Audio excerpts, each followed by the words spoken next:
Bonjour et bienvenue dans ce dernier volet de notre série technique autour des plans en Net Security. Dans cet épisode, nous allons voir la mise en place du plan 4 et de ses services avancés, parce que la sécurité ne s'arrête pas qu'au mail et à la sauvegarde. Avec Hornet Security, nous sommes en mesure de sécuriser le domaine, les autorisations M365, l'environnement Teams, et également de sensibiliser les utilisateurs tout en bénéficiant d'une vraie assistance via l'IA. Installez-vous confortablement et très bon visionnage.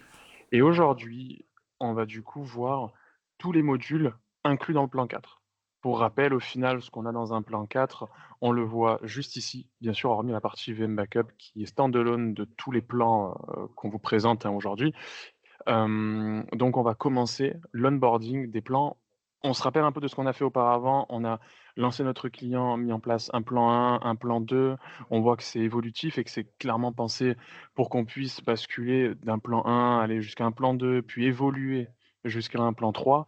On monte en protection, on monte en sécurité et du coup aussi on monte en service pour la partie MSP, etc. Bon, ça c'est plus vous regardant vous. Donc on se lance dans la partie découvrir les produits et on lance un module qui, s'onboard de la même façon que le Total Protection, le Total Backup pardon, c'est le Permission Manager. Donc le Permission Manager est lui aussi une console imbriquée dans le control panel. D'ailleurs, va arriver durant, Q2 normalement, la possibilité de ne plus avoir ces consoles imbriquées, d'avoir directement les consoles dans le control panel. Ça, ce sont des features qui vont arriver, sur Hornet. C'est pas encore le cas, hein. Là, on a vu qu'il y a déjà, pour ceux qui ont le control panel dans les mains, ne serait-ce qu'une fois par semaine, il y a déjà eu quelques petits changements. On voit que le control panel s'est un petit peu assombri pour faire ressortir les couleurs et on a plus d'informations encore, sur la partie mail. On a l'IA qui s'est développée aussi, donc on va pouvoir faire un 360 de tout ça. Hop, aujourd'hui, on va du coup onboarder, ben, son domaine safe comme on l'a fait pour la partie backup. Donc on fait, bah, voilà, on rentre tout simplement, je vais marquer les 2, ça va être pareil, hop. Au final, peu importe le nom et c'est .fr. Hop, hop, et je me suis trompé aussi. Tac, tac et tac.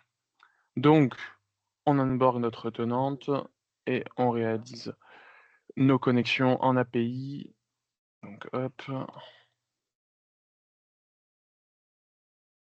voilà. On se connecte bien évidemment avec un compte administrateur pour connecter nos différentes API. On en a 3 au total. Ah, je ne me suis pas connecté avec le bon. Hop. Celui-là, c'est un peu le plus long. Donc voilà, encore une fois, même philosophie avec le Permission Manager, quand on connecte en API son environnement, on vient récupérer, les licences, on vient récupérer les utilisateurs, on vient récupérer au final, tout ce que permet le Permission Manager. Si je dois expliquer le Permission Manager assez rapidement, c'est un outil qui est déjà très puissant puisqu'on vient gérer tout ce qui tourne autour des droits d'accès et des autorisations Microsoft 365. C'est un domaine assez large puisque aujourd'hui, on peut donner des droits d'accès aux utilisateurs sur des environnements SharePoint, sur des OneDrive, on peut créer des liens externes sur Teams. Au final, on peut même créer des droits, liés à Teams, qui sont aussi potentiellement liés à des SharePoint et cetera.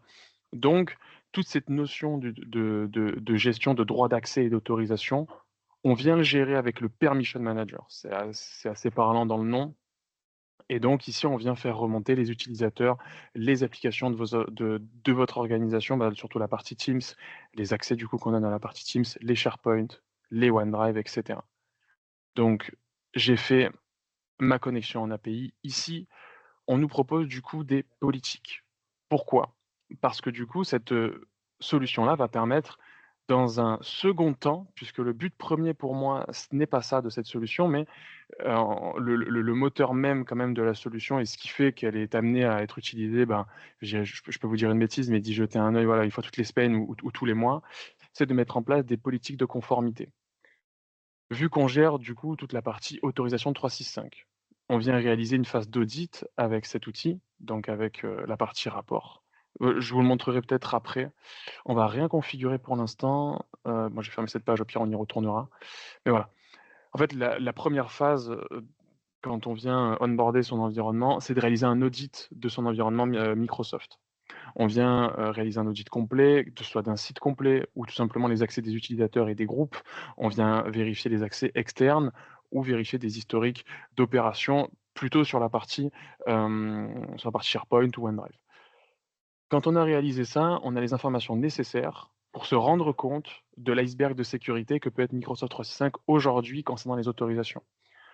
C'est des environnements qui tournent, sur plusieurs années, dont on ne vérifie pas que potentiellement il y a 1 ou 2 failles dans l'année qui se créent, mais au fur et à mesure du temps et encore je suis optimiste, mais au fur et à mesure du temps, on voit une réelle évolution et un trou béant en termes de sécurité qui se crée au fur et à mesure des années sur ce type d'environnement.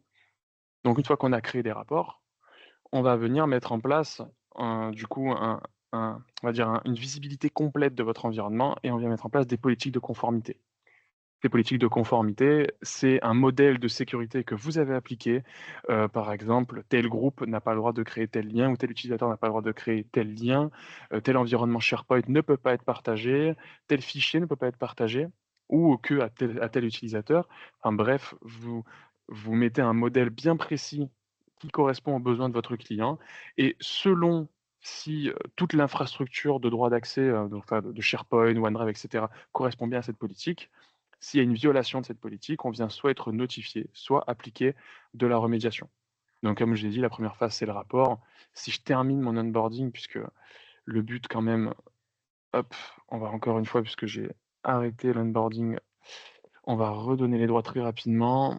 C'est pas le plus long, mais bon, on va refaire. Voilà, voilà, hop,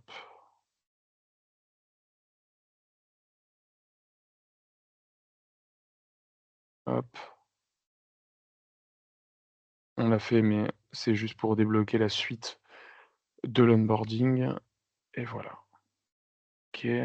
On n'a configuré aucune politique. Au final, ils voient ça par défaut, donc c'est très bien et quand vous avez établi votre rapport, pour moi, le but de cette solution alors forcément, il faut qu'il découvre mes sites. Voilà, hop, hop et hop, très bien.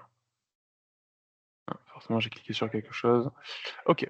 Donc, ici, on vient visualiser, d'un point de vue alors très global au début, tous les droits d'accès, on peut voilà, on peut très bien, visualiser tous les droits d'accès qu'on a sur un utilisateur, sur un groupe ou autre et en réalité ici, on voit qui match avec la politique que vous avez mis en place. Pour l'instant, on n'a aucune politique puisque c'est ma volonté de ne pas configurer par défaut, ma solution.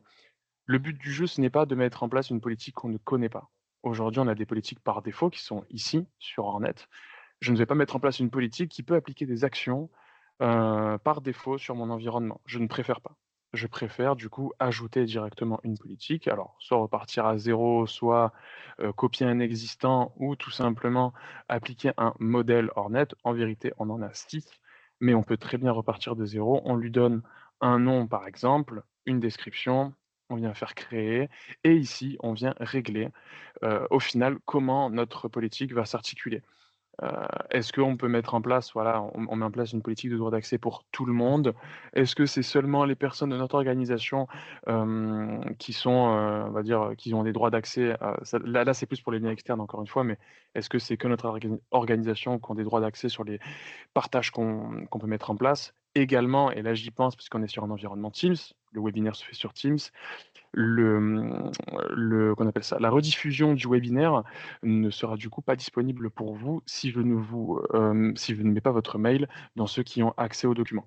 Bon, pour ceux qui connaissent l'environnement Microsoft et qui sont bien familiarisés, vous avez déjà, je pense on va dire tous les outils pour comprendre comment fonctionnent les environnements SharePoint, OneDrive, Teams au niveau des droits d'accès et au final, on peut très bien mettre en place, voilà, des politiques concernant les liens de partage, les accès invités et cetera. Ici, on a la définition de la politique par rapport au partage Teams.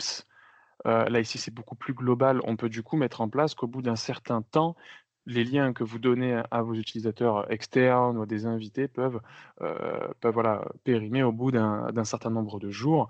On a tout un panel de paramétrage ici qui rend la solution du coup très intéressante si on veut contrôler tout ce qui se passe sur un environnement SharePoint, OneDrive et Teams. C'est un outil qui propose du coup beaucoup de services. Encore une fois, c'est vrai que je l'ai dit tout à l'heure, mais les autorisations, que ce soit sur un SharePoint ou autre, c'est un peu un iceberg, dans le domaine de la cyber, puisque on se dit qu'on gère la plupart des choses, qu'on n'est pas vraiment exposé à des risques. Mais ça se trouve, il y a 3 ans, votre client ou le CEO de votre client, ben, a créé un droit d'accès beaucoup trop, on va dire permissif, pardon, pour, un lien externe ou autre. Ça pourra se retourner contre lui tôt ou tard. Donc, vaut mieux utiliser ce type de solution qui va vous pousser de la politique et vous informer dès lors qu'il y a une modification ou une anomalie qui est faite. Voilà. Et après, on peut retourner dans la partie explorer et visualiser quelle politique est assignée à qui, explorer plus en détail en se mettant à la vue de l'utilisateur, ben, il a accès à quoi, ou tout simplement aller ici, afficher en tant que, bah, je vais le mettre par exemple moi, hein, voilà, hop, ah, il veut pas prendre là, si, c'est bon. Si je me mets en tant que moi, je peux très bien voir quel accès, bon là on est sur un environnement test qui n'est pas trop fourni, mais ici je pourrais voir tous les accès que j'ai et est-ce que je corresponds bien à la politique que j'ai mis en place. Et bien évidemment, on a, alors plutôt dans la partie gestionnaire d'accès, des tâches assez massives, hein. Définir des niveaux de partage externe, nettoyer des utilisateurs orphelins ou supprimer les autorisations pour tout le monde, révoquer les accès, définir des autorisations ou copier des autorisations utilisateurs. On a quand même quelques actions qui sont fournies pour signifier complètement votre environnement dès lors que vous avez réalisé un audit. On est vraiment, au point d'entrée de la phase d'audit à quasiment presque, je dirais la prestation, mais surtout, la mise en conformité de l'environnement Microsoft. Donc voilà à quoi sert cet outil. Il va loin, il peut être puissant, donc forcément c'est à maîtriser si on le met en place chez un client ou chez vous. Donc voilà, après à vous de voir comment vous le mettez en place. On va pas aller plus loin à ce niveau-là, ça va pas servir à grand chose. Le but du jeu, c'est que vous découvrez à quoi sert la solution. Un onboarding se fait très facilement, mais le but, voilà, c'est que vous puissiez vraiment découvrir la solution. On a vu du coup à quoi sert le Permission Manager et comment on l'onboard. On va aller dans la partie découvrir les produits et on se lance sur un gros poisson aussi sur Hornet qui propose un service très intéressant. C'est le Security Awareness Service, la campagne de phishing en gros. Cette campagne de phishing, elle fonctionne par un système de niveaux. Déjà, on a un niveau de sécurité des employés qui s'appelle le ESI, hein, et qui va de 0 à 100. Plus on est dans le vert, plus on a des utilisateurs sensibilisés au phishing et qui se forment. Donc on a de bons utilisateurs et qui sont beaucoup moins exposés aux risques que d'autres qui ne sont pas sensibilisés. On fonctionne avec une campagne de phishing qui propose à peu près 150 mails en français et qui se base sur 5 niveaux. On voit ici qu'on a plusieurs niveaux. Du coup, on va du niveau le plus simple avec des mails de phishing les plus visibles jusqu'au niveau 5 du coup, qui lui, ben, est beaucoup plus difficile, qui utilise les noms ou prénoms des utilisateurs ou des patterns de communication que vous avez déjà effectués. Donc voilà, on va assez loin et avec l'IA encore une fois qui arrive durant cette année, durant 2027, on aura du coup 2 autres niveaux, le 6 et le 7 qui lui va vraiment utiliser encore plus les patterns de votre communication avec votre collègue par exemple, comment vous lui parlez habituellement ou quel type d'informations vous lui demandez pour avoir des mails de phishing beaucoup plus, crédibles et beaucoup plus et bien sûr mieux faits. On utilise aussi voilà des ruses psychologiques. Et on peut avoir un diagramme suite à ça. Si derrière vous, vous poussez de la formation, que ce soit pas que par le biais d'Hornet, mais si vous poussez des journées de formation avec votre client, vous pouvez du coup se baser sur quel type de ruse psychologique qui va être le plus susceptible de cliquer. En tout cas, par lequel il va se faire le plus avoir. On a nos emails signalés ici et les emails de phishing sur lesquels on a cliqué. On peut avoir des rapports variés de qui a cliqué sur tel mail, quel utilisateur, quel groupe a cliqué sur quel type de mail et combien de fois. Et après, on vient combiner cette campagne de phishing avec la formation. On vous propose du coup de multiples vidéos, à peu près une trentaine, qui ont voilà, une durée de 7 minutes en moyenne pour une formation et on vient du coup vous inviter par mail à suivre tel type de formation pour encore une fois augmenter le niveau et jouer le jeu de cette campagne de formation. Et les groupes ici, forcément, votre client a un groupe marketing, un groupe commercial, un groupe support potentiellement ou autre. On peut créer des groupes et avoir un rapport par groupe et un peu plus, voilà, pousser, cette partie rapport. Comment ça se configure? c'est assez simple, on vient activer notre campagne de phishing, on attend quelques secondes pour qu'il nous propose de commencer la formation et la simulation de phishing à des dates bien précises, qu'on peut modifier bien évidemment. Donc moi je laisse les informations par défaut. J'ai tout le monde qui est inclus dans la formation avec ce groupe par défaut. Voilà, j'ai tous mes membres. Je peux exclure les utilisateurs que je veux ou les groupes et si je vais dans la simulation de phishing, je mets la date de début, on va dire on est vendredi, moi je veux la faire commencer lundi, donc voilà, je la fais commencer lundi. Je ne préfère pas, fonctionner de manière automatique, je veux du personnalisé parce que je veux augmenter la fréquence d'envoi des mails. On dit qu'il y a environ 3 mails dans le mois qui est envoyé. En réalité, ça peut être très bien 2 mails, un X mois et l'autre mois, on peut avoir 4 mails qui est envoyés. Bien sûr que ça va dépendre. Et ici, ben, on a le nom de la compagnie. On va rajouter de la crédibilité en mettant Chris Réseau et ici, on utilise soit le prénom, soit le nom de l'utilisateur. On va utiliser le nom puisqu'on est plus habitué, voilà, habitué à utiliser le nom et on met en place la langue en français. Hop, au moins j'ai tous mes mails en français. On est une entreprise, c'est très bien et on vient enregistrer ce qu'on a mis en place. Ce que je vous déconseille fortement de mettre en place, c'est cette partie, confidentielle. Hormis si le client en a le besoin, bien sûr. C'est parce que du coup, on va pas appeler les utilisateurs par leur nom ni leur prénom et on ne pourra pas du coup générer de rapport, si on se met en mode confidentiel. Bref, c'est la petite aparté. Voilà, on inclut, tous les nouveaux utilisateurs aussi dans la campagne de phishing. Au moins tout le monde prendra tarif avec ce service et on active notre phishing reporter qui lui propose un petit module, donc un petit complément sur la partie Outlook ou sur d'autres outils qui permettent la mise en place de compléments en XML. Si je fais télécharger, ça va être un point XML, voilà et on va du coup mettre en place ce petit module qui permet uniquement de signaler un email quand, on reçoit un mail de phishing. Là, on peut signaler un email du coup dans 2 types de cas. Soit c'est un mail de la campagne de phishing, donc c'est très bien, vous signalez l'email, vous jouez le jeu de la campagne et on vous dit que c'était bien, bel et bien un mail de la campagne de phishing.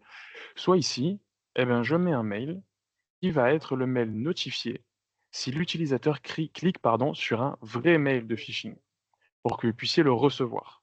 Et ça, c'est important. Parce que du coup, cet outil n'est pas que dédié à la campagne de phishing, donc à du faux, entre guillemets, qu'à de la sensibilisation. C'est aussi fait pour le vrai rapport de phishing. On peut très bien, du coup, aussi pour la partie Microsoft, gagnons encore en avantage avec la partie Microsoft 365 et on peut connecter enfin, on peut mettre en place notre complément de cette façon-là. Hop, je reviens sur la configuration, sur la simulation de phishing et voilà. Je me suis mis en personne notifiée et bien sûr, je mets en place tous les scénarios possibles, avec toutes les méthodes possibles de simulation pour la partie phishing. Ici, on a vraiment, bah, voilà, tous les scénarios, possibles dans cette campagne de phishing.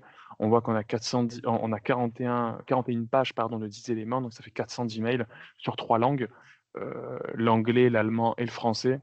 Donc moi, c'est que le français qui m'intéresse et par exemple, vous pouvez très bien avoir la volonté de, mettre en place du coup et de exclure plutôt tous les niveaux 1 parce que vous estimez que c'est trop facile. Donc vous pouvez très bien les exclure si vous avez envie et voilà, ce scénario-là est, suspendu, par exemple. Le plus important aussi dans la phase de configuration de cet outil, bah, c'est l'autorisation de ces domaines ou des liens utilisés dans cette campagne par Microsoft ou par n'importe quel type d'infrastructure. Donc ici, on a juste à faire autoriser par la partie Microsoft qui vient se connecter à notre environnement Microsoft et réaliser des règles pour autoriser cette partie Security Awareness Service, enfin en tout cas les domaines et les liens utilisés. Voilà. On a ah ben, on voilà, pour le coup et ça peut arriver, en tout cas ça arrive dernièrement. Ça n'arrivait pas auparavant, mais il y a eu un petit couac, je crois que ça fait une semaine que ça dure. Donc il y a un cas qui est poussé chez Hornet, mais je m'attendais bien à le voir ici. On ne peut pas encore autoriser cette partie sur 365 automatiquement. Pour ce faire, je vais juste alors au pire ce que je ferai, c'est que dans le mail de récap, que je vais vous faire, je vous mettrai du coup la petite procédure pour le faire manuellement si vraiment vous avez la volonté de le mettre en place chez vous ou chez un client. Mais voilà, encore une fois, ce n'est pas amené à rester. C'est un cas qui est connu chez Hornet, mais au moins vous avez tous, les problèmes aussi potentiels qui peuvent arriver lors d'un direct. Donc voilà, on met ça de côté. puisque dès lors qu'on a fait après les autorisations sur la partie Defender et autres, c'est plus la peine de faire autoriser ici, ce sera autorisé. Mais voilà, sur n'importe quel type de domaine autre que la partie Microsoft, on peut créer, les listes en question et les extraire du coup et générer les listes et les extraire et les mettre en place sur votre OVH, votre Exchange on-premise ou autre. Voilà. On peut s'envoyer un mail de test pour bien vérifier qu'on a bien réalisé ces autorisations, donc c'est très important et une fois qu'on a fait ça, on a terminé la configuration de la simulation de phishing et on vient activer notre formation en ligne. Cette formation en ligne, on peut la mettre à la même date que celle du phishing, vous la mettez à la date que vous voulez. On vient activer, la formation pour tout le monde et on envoie un mail d'invitation à la formation à tout le monde également. On vient également aussi peut-être, ça dépend encore une fois du besoin du client et vous ce que vous voulez mettre en place, qu'on s'envoie un mail tous les 15 jours, rappelant qu'on a une formation à regarder. Puisque si je suis notifié, que ce soit par l'invitation ou même par le principe du rappel, je peux permettre à l'utilisateur et surtout forcer l'utilisateur dans un certain sens à regarder au moins une vidéo dans le mois pour qu'il puisse jouer le jeu de la formation en ligne et de la simulation de phishing pour qu'il puisse monter de niveau plus rapidement. Encore une fois, c'est le but.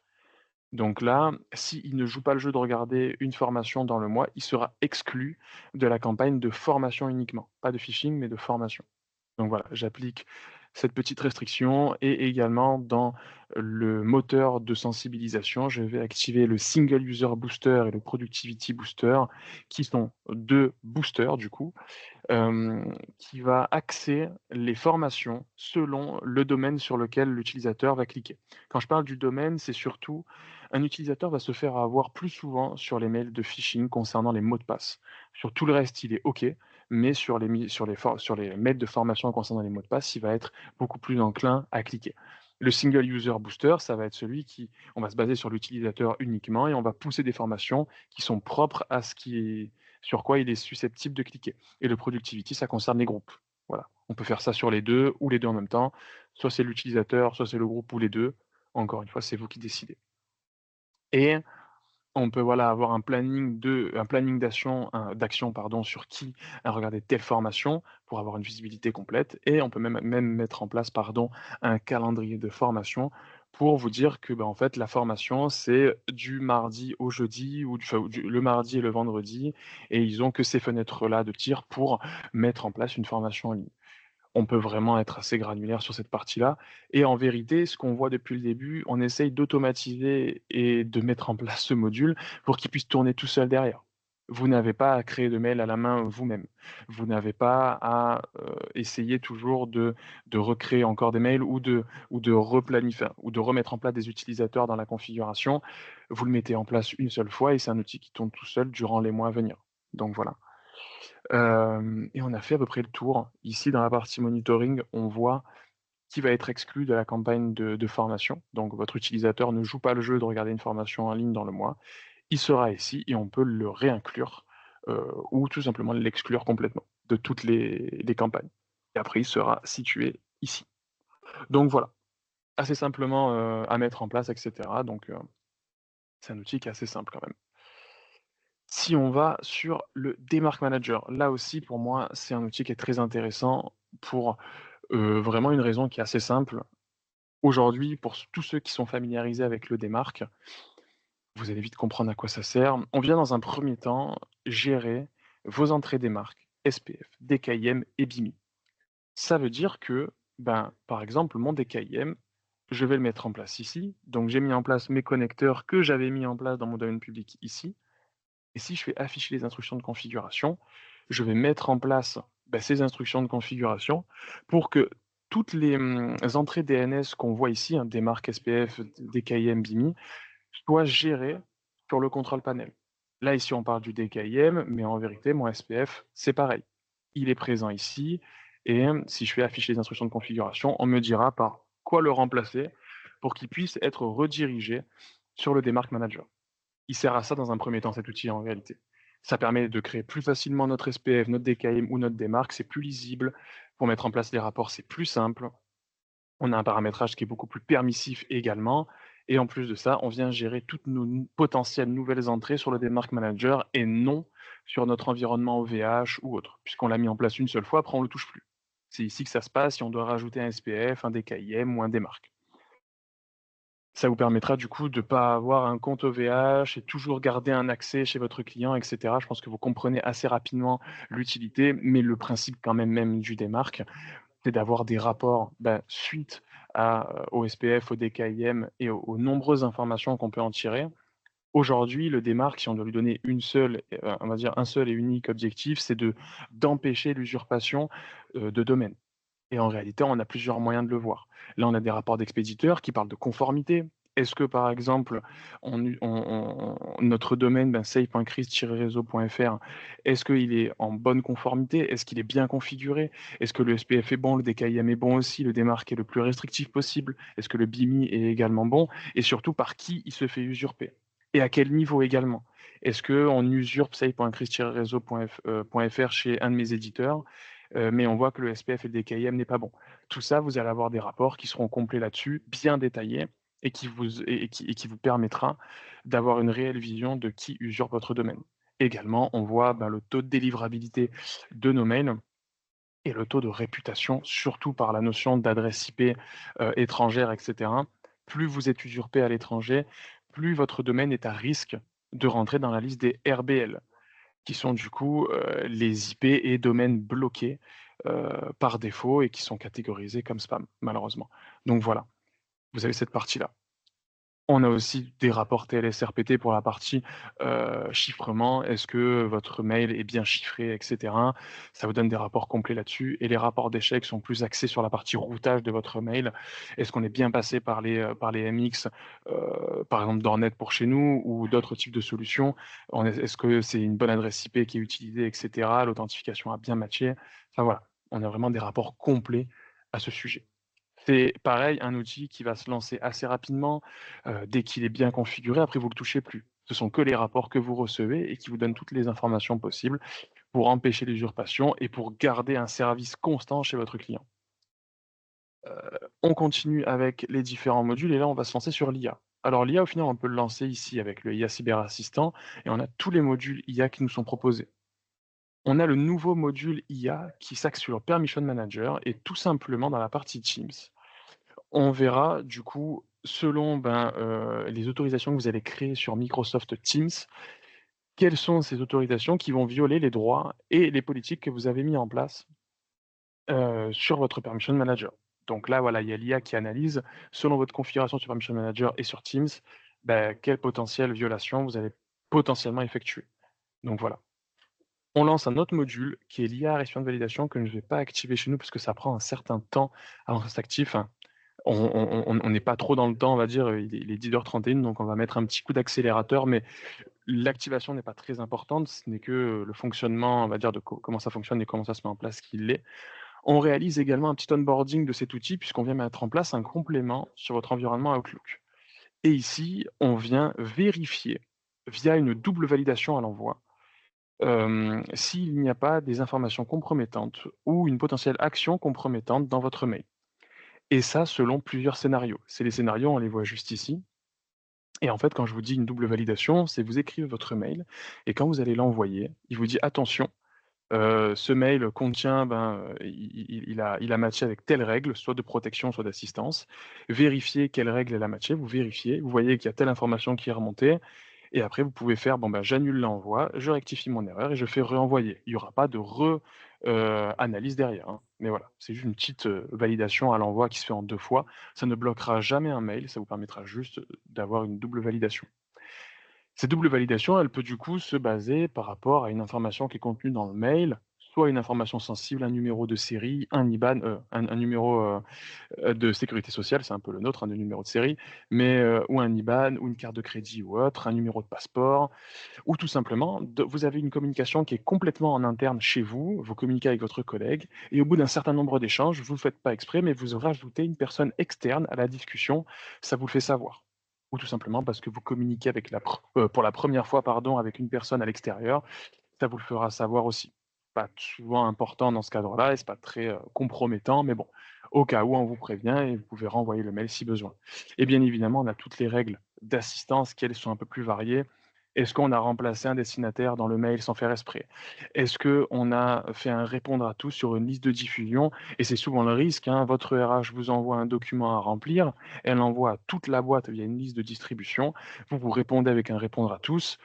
Pour un document qui est confidentiel et qui est dédié que à la partie RH, ça peut être compromettant pour vos données personnelles. Donc voilà à quoi sert cet outil. On a encore quelques règles que je vous inviterai à lire par la suite, hein, mais je pense que vous comprenez assez bien ce que fait la solution. Donc hop, on fait un retour et on se remet sur la partie IA. Teams, c'est très simple à mettre en place.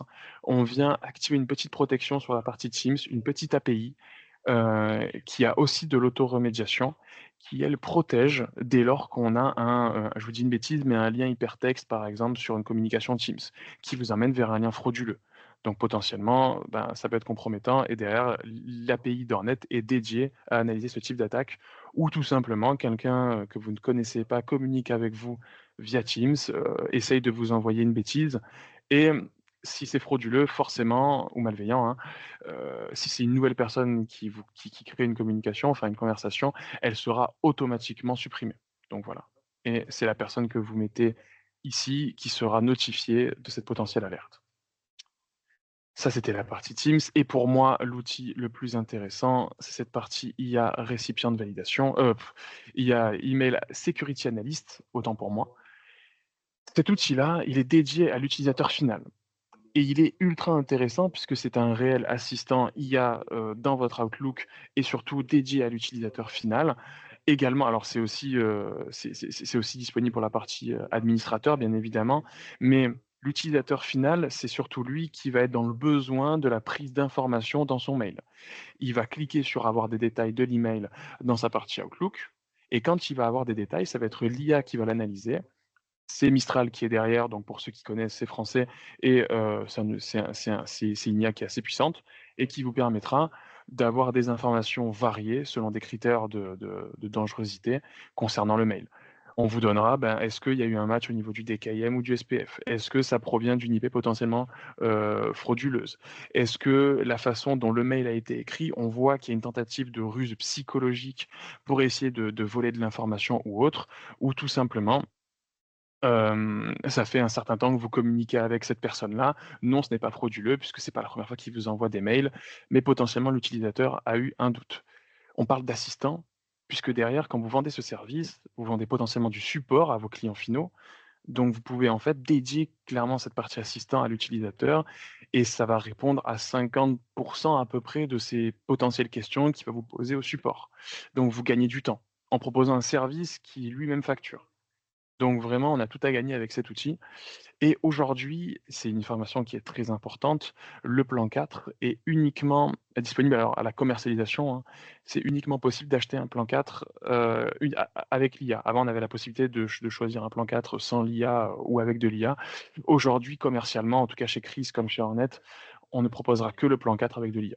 Au moins, vous savez et l'administrateur, du coup, a le même type d'information dans les mails et il voit, heu, ici, hein, il aura plus qu'à faire IA, Email Security Analyst pour, analyser le mail. Là, je l'ai pas mis en place, ça a mis un certain temps et puis c'est pas le but de ces courts épisodes donc voilà. Vous avez à peu près ce que fait l'IA et on a fait un tour de ce que propose l'IA, de ce que propose le plan 4. Alors encore une fois, c'est quelque chose voilà, le plan 4, c'est lui qui propose le plus de services, hein, honnêtement et puis vous l'avez vu.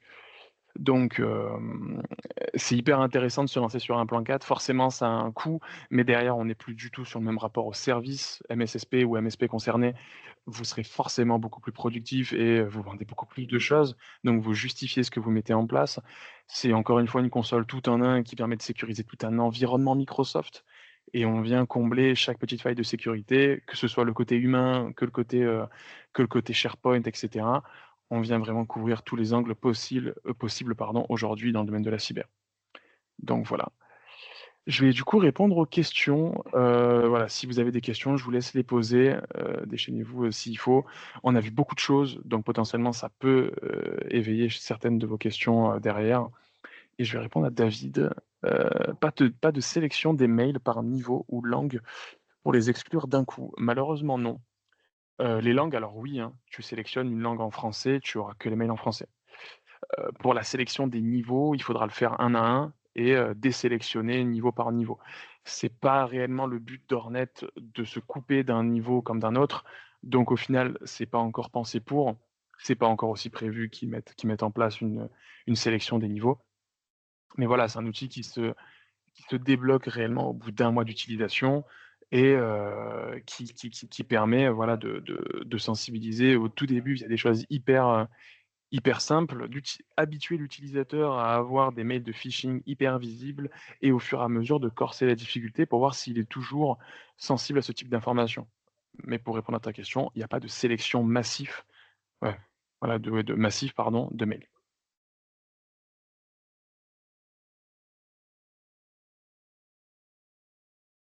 Donc voilà. Si vous avez d'autres questions, je vous laisse les poser, dans le chat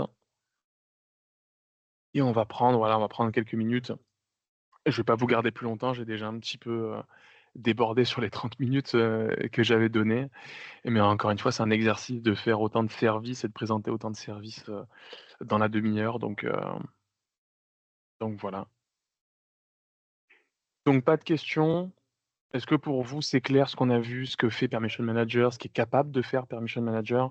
Est-ce que c'est clair pour vous ce qu'on est capable de faire dans le mail de phishing, dans la partie campagne de phishing, pardon, surtout comment il fonctionne? Est-ce qu'il y a des points que vous voulez qu'on revoie peut-être plus profondément? Est-ce que, même tout simplement, est-ce que vous avez des idées de potentiels webinaires ou d'épisodes, qui pourraient parler d'un sujet hors net, alors qu'on a potentiellement vu ou pas, hein? Et on va plus en détail là-dedans, on réalise potentiellement un POC là-dessus. Enfin, est-ce que vous avez des idées, sur ce qu'on a vu, voilà, durant ces 4 épisodes, en tout cas pour ceux qui ont suivi? De sur quoi on pourrait un peu plus s'axer, que ce soit sur Chris ou sur Hornet, hein, donc au final, moi, je suis ouvert à tout et puis c'est le principe d'échanger avec vous. Vos avis, comptent beaucoup, en tout cas pour nous, donc on a vraiment cette volonté, voilà, de proposer un service, vraiment bien centré, en tout cas sur vous, sur les questions que vous avez et puis de donner une vision claire de la solution. Aujourd'hui, Hornet, quand c'est arrivé, on est arrivé avec beaucoup de services alors qu'auparavant on avait du Vadé qui était un pur player de la messagerie. Ça a été assez compliqué de faire comprendre de ce qu'est capable de faire Hornet.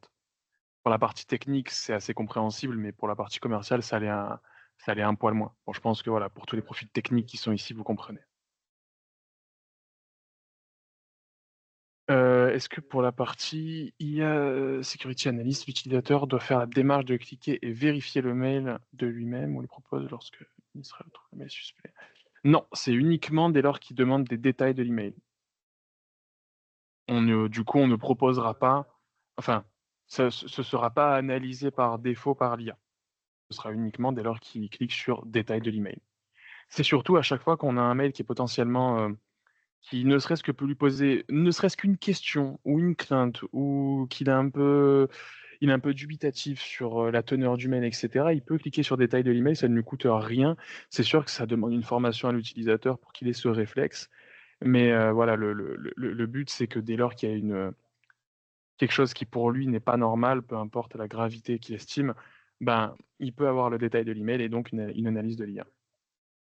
C'est possible d'avoir un mail récap des enregistrements de ces webinaires.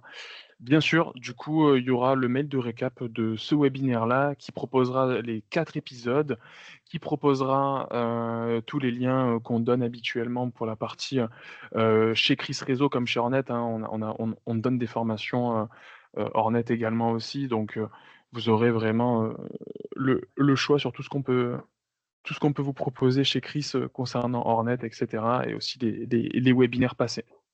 Également, moi, je vous invite à vous rendre assez régulièrement, du coup, sur, le site Chris Réseau, ne serait-ce qu'une fois par mois pour visualiser les mises à jour sur les webinaires qu'on réalise, puisque clairement, on veut se faire voir sur, plusieurs plans et aujourd'hui, ben, ces épisodes-là sont, à l'instar d'une vidéo, tutoriel sur YouTube, bah, des vidéos qu'on peut regarder, je vous dis une bêtise, mais tous les 3 mois ou tous les 6 mois quand on réalise un onboarding si, c'est quelque chose d'assez rare chez vous, pour que vous puissiez toujours avoir les bons réflexes sur, Hornet, quoi. Donc voilà. Très bien. Bon, bah, écoutez, je pense que je vous ai assez tenu comme ça. Si vous avez plus de questions, bah, c'est OK. Je vous laisse, en poser encore si vous en avez. Je reste jusqu'à 45, je pense. Mais pour ceux qui ont déjà fait le tour et qui ont bien compris, je vous souhaite un bon week-end, un bon vendredi à vous et un bon courage pour le restant des jours. Voilà. En vous remerciant du coup de votre participation, merci de vos questions, de votre visibilité et pour tout.